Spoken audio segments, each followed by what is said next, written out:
কোরবানির ঈদকে সামনে রেখে ঝিনাইদহের পশুর হাট জমে উঠতে শুরু করেছে। তবে সাধারণ ক্রেতাদের চেয়ে গরুর পাইকারি ব্যবসায়ীদের উপস্থিতি বেশি পরিমাণে চোখে পড়ছে। এবারে কোরবানির গরু বিক্রির উদ্দেশ্যে ঝিনাইদহ জেলায় প্রায় ৫৪,০০০ গরু মোটাতাজাকরণ করা হয়েছে। বিক্রেতারা গরুর দাম হাঁকছেন $২৫,০০,০০০ টাকা থেকে $২ লাখ টাকা পর্যন্ত। ঝিনাইদহের ৬টি উপজেলায় ২৭টি হাটে পশু বেচাকেনা চলছে। এসব হাট থেকে গরু চলে যাচ্ছে দেশের বিভিন্ন জেলায়।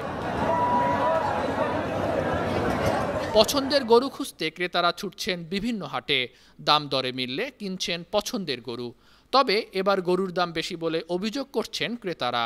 আমি কোরবানি দেওয়ার জন্য কিনলাম, গরুটা আমার খুব পছন্দ এবং গরুটা এই ছেলের কাছ থেকে কিনলাম। ও আমারও পড়তা দিতেছে, আমি পড়তা আমার সাধ্যের ভিতরে আর কি হয়েছে। সুন্দর গরু এসে আমরা গরু কিনতে এসেছি। তা গরু আসলে অনেক জুড়েছে। যদি আমাদের এই গরু যদি আমরা এখানে কম দামে পাই তাহলে আমাদের বাইরের গরু, ভারতের গরু আমাদের প্রয়োজন হবে না। এই গরুতে আমাদের এলাকার ঘাটতি পূরণ করা যাবে এবং চাষিরা খুব লাভবান হবে। কুরবানি ঈদের জন্য, আল্লাহর রাস্তায় কুরবানি দেওয়ার জন্য গরুটা কিনলাম। এর মূল্য হচ্ছে ৯৩,০০০ টাকা।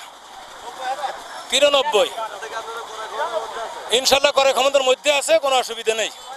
তা মনে আছে এবার অন্যান্য বছর যে এবার একটু দাম গরুর বেশি, বা একটু ঘোরাঘুরি বেশি করতে দেখে একটু পর্দা করে কিনা যায় না। হাটের নিরাপত্তা ও শৃঙ্খলা বজায় রাখতে পর্যাপ্ত ব্যবস্থা নেওয়া হয়েছে। ব্যাপারীদের সুবিধার্থে সরকার নির্ধারিত খাজনার চেয়ে কম খাজনা নেওয়া হচ্ছে বলে জানিয়েছেন এ হাট ইজারাদার।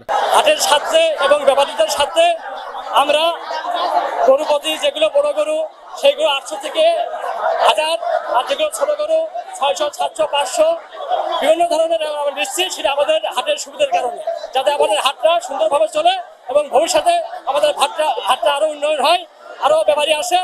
এরই কারণে আমরা এইভাবে টাকাটা নিচ্ছি। আমরা টাকাটা বেশি নিচ্ছি না, সেটা কম নিচ্ছি সবার সুবিধার কারণে। স্থানীয় খামারিরা তাদের পালিত পশু বিক্রি করে লাভের মুখ দেখবেন বলে আশা করেছেন। তবে বাজার দর তাদের মনে শঙ্কার তৈরি করেছে। কোরবানির ২-১ দিন আগে চাহিদা বেড়ে গেলে গরুর দাম বাড়বে বলে আশা করছেন তারা। News desk, ৫২ TV.